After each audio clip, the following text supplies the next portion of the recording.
You have different options to download files from Filestage. If you wish to download multiple files at once, open your project in Filestage, hover over a file that you want to download, select the checkbox, and now you can select every file you wish to download.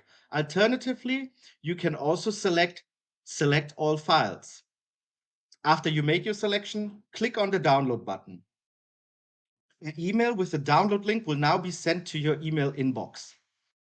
Open that email in your inbox and click on download files.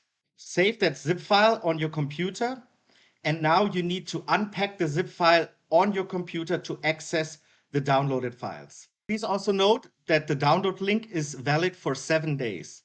If you wish to just download a single file, you can also do this over the project dashboard by locating your file, click on the 3 dots beside the file, and then select download version.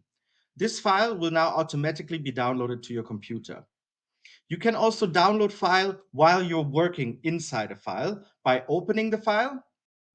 And now in the file viewer, you can just select the download button on the bottom right corner.